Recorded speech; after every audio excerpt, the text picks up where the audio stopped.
Good morning, CG. I'm Ava. And I'm Nolan. And we have your CGTV broadcast for Friday, November 14th.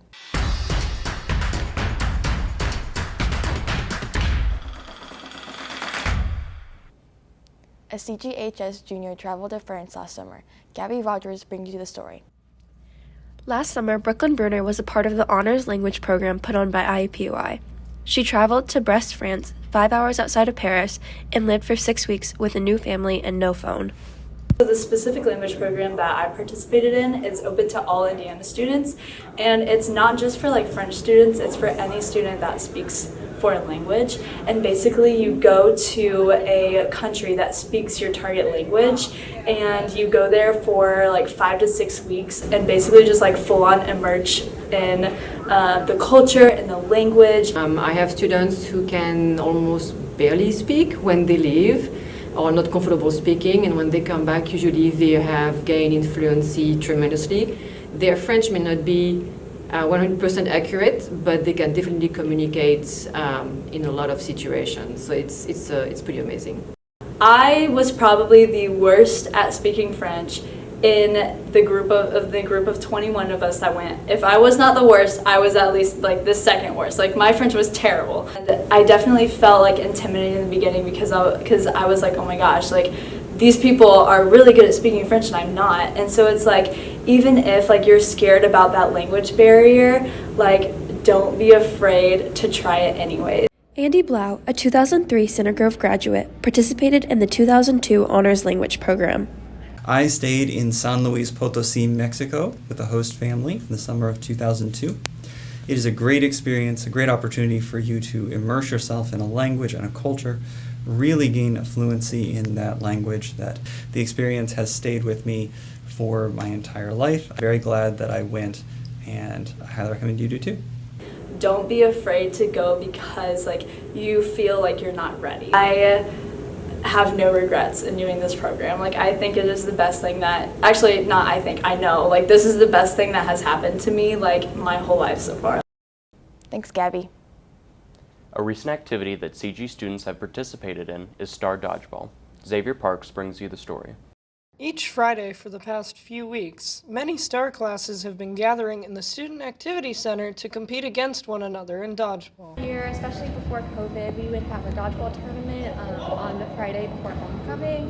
And this year, we just didn't get it planned in time, so we decided to make it a bigger deal and make it more fun by having it happen on Fridays instead of just the one Friday for homecoming. So we decided to do it in the SAC and have stars sign up, and we're really excited about it and to see where it goes.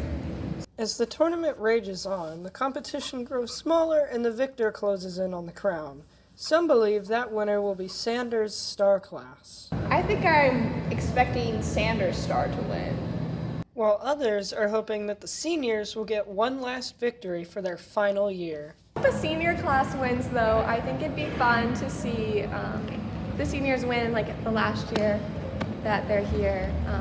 And then maybe if we keep this going, then another senior class will win. Despite the competitive nature of the tournament, it was a fun thing for students in their STAR class to join in on every Friday. Thanks, Xavier.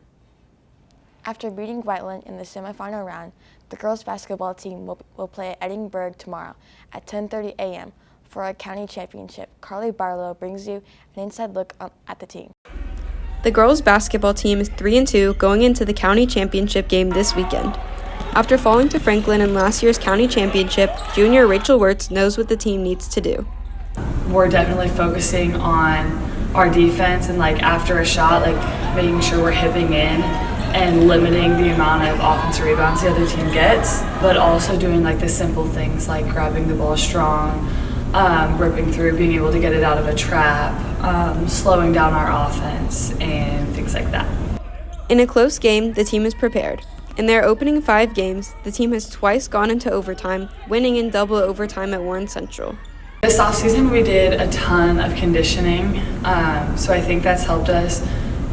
On Thursday when we had to go into double overtime, I think that helped us because we had a lot of endurance build up and we were able to play through basically an extra quarter. The team will face Indian Creek tomorrow. The like if we just carry over like the same energy that we brought into the HSE game, that like each player individually has had different opportunities where they stepped up and in different games, like different players each game, and I think those players, they have gained confidence. The team tips off for the county championship tomorrow morning at 10 a.m. Thanks, Carly. On December 1st and 2nd, Key Club will host the annual school blood drive. If you are 16, 17, or 18, you can participate in the blood drive to help save others. Did you know donating blood one time can save up to 3 lives? For people who need donations, there are no manufactured replacements for blood. For some people to survive, they need blood donation, and you can help them.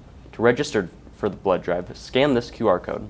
You must be 16 with parental consent and 17 without parental consent. That's all we have for you today. CG. Bye. Bye.